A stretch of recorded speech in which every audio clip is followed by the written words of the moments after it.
रहमत ड्रामे की आज की किस्त में आपने देखा परीक्षा के लिए बाहरी के दिल में दिन ब दिन मोहब्बत और इज्जत बढ़ती जा रही है। ऊपर से अनाया की घटिया हरकत, किस तरह वो परीक्षा पर अपनी गाड़ी से कीचड़ उछालते हुए भाग गई। लेकिन बाहरी इसकी गाड़ी पहचानता था, इसलिए इसे फ़ोन करके वार्न करता है कि तुम बाज आ जाओ अपनी हरकतों से। लेकिन अनाया तो इतनी घटिया लड़की है, वो इतनी आसानी से बाहरी का पीछा नहीं छोड़ने वाली। इसके लिए मनाल को बेइज्जत किया, बदनाम किया और अब परीक्षा के पीछे पड़ जाएगी। मनाल जो ऑफिस आई थी परीक्षा से मिलने के लिए कि कितने दिन हो गए तुम घर नहीं आई, मेरा दिल उदास हो रहा था तुमसे मिलने के लिए, मैं खुद ही चली आई। परीक्षा भी इसे देखकर बहुत खुश होती है। दोनों बातें करते हुए जा रही थी जब अनाया वहां आ जाती है। मनाल को परीक्षा के साथ देखकर अनाया तंजिया अंदाज में कहती है, इस लड़की की वजह से तुमने मेरी एंगेजमेंट ख़त्म करवाई है। परीक्षा ये सुनकर हैरान होती है, इसे अंदाज़ा नहीं था कि बारी की एंगेजमेंट ख़त्म हो चुकी है। लेकिन अनाया यहाँ पर बस नहीं करती। वो परीक्षा को कहती है, ज़्यादा खुश होने की ज़रूरत नहीं, तुम्हारी जैसी लड़कियाँ सिर्फ दिल बहलाने के लिए होती हैं। इसकी बात पर मिनाल को गुस्सा आता है। वो अनाया को चुप करवाती है कि तुम यहाँ ऑफिस में क्या लेने आई हो, जाओ यहाँ से। अनाया दोनों को धमका कर जाती है कि जस्ट वेट एंड वॉच, मैं तुम लोगों के साथ करती क्या हूँ। इसके जाने के बाद मिनाल परीक्षा को तसल्ली देती है कि परेशान मत हो, बारी के काबिल नहीं थी ये, इसीलिए मैंने खुद ही इन दोनों का रिश्ता ख़त्म करवाया। जिस पर परीक्षा कहती है, और जिसकी वजह से आपकी शादी भी टूट गई। मनाल दुखी हो जाती है, लेकिन इसे खुशी है कि अनाया जैसी लड़की को अपने भाई से दूर कर दिया। मनाल के जाने के बाद परीक्षा वापस ऑफिस में आती है, आकर परेशान बैठी है सर पकड़कर। जब बारी पूछता है, क्या हुआ, खैर तो है, कोई बात हुई है, तुम तो मनाल के साथ गई थी ना, काफ़ी खुश थे। अब परीक्षा क्या बताए कि आपकी उस एक्स मंगेतर ने कितना जलील किया है।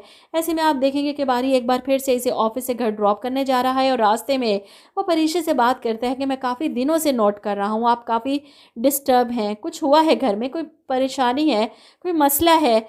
जिस पर परीक्षा कहती है कि मेरी ज़िंदगी ऐसी नहीं है कि कुछ हासिल करना चाहा तो फ़ौरन मिल गया। जिस पर बारी कहता है कि हर किसी की ज़िंदगी मुकम्मल नहीं होती, कोई ना कोई कमी होती है। बहरहाल परीक्षा घर आती है तो एक और तमाशा तैयार था। समीर के ज़रिए रुमैसा बेगम उगलवा लेती हैं कि गली के नुक्कड़ में वो घर किराए पर किसके लिए लिया जा रहा है। और समीर भोलेपन में अपनी माँ को सब कुछ बता देता है। वो अलीज़ी आपी है ना, अपनी ज्वेलरी के कारोबार को बढ़ाना चाहती हैं, इसलिए इन्होंने वहाँ पर सेटअप लगाना है।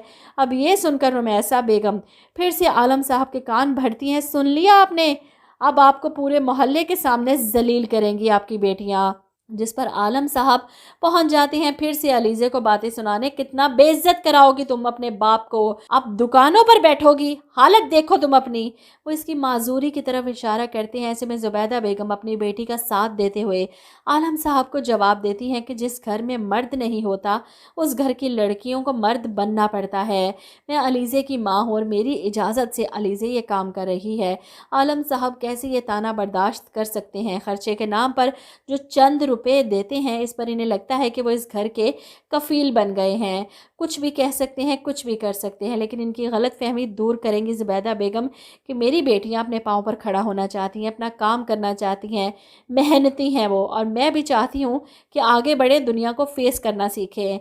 आलम साहब तो इनकी कोई बात नहीं सुनने वाले। इनका बस चलता है तो न जाने इन माँ बेटियों के साथ क्या कुछ कर गुजरते। ये तो सिर्फ अम्मा जान है जिनका लिहाज इन्हें रोक लेता है। जुबैदा और इनकी बेटियों को कब का धक्के मारकर अपने घर से निकाल चुके होते। अलीज़े अपने बाप की बातें सुनकर फिर से परेशान हो जाती है। ऐसे में परीक्षा इसे हौसला देती है कि तुम फिक्र मत करो, किसी की नहीं सुनो, ये रुमैसा आंटी जैसी औरतें किसी को आगे बढ़ते नहीं देख सकती। मुझे अच्छी तरह से पता है कि बाबा को भी इन्होंने ही लगा बुझाकर भेजा है। वहीं दूसरी तरफ रुमैसा की अपनी औलाद बिगड़ती जा रही है, हाथों से निकल चुकी है। दूसरों की कंसोइयाँ लेने से इन्हें फुर्सत मिले तो अपनी औलाद पर नज़र रखे ना। इनका बेटा चोरी करने लगा है नशा पूरा करने के लिए, अब अपने ही घर में पैसे चुराने लगा है। और इसके बेड पर पड़े पैसे देखकर रुमैसा बेगम परेशान होकर पूछती हैं, इतने सारे पैसे ये कहाँ से आए तुम्हारे पास।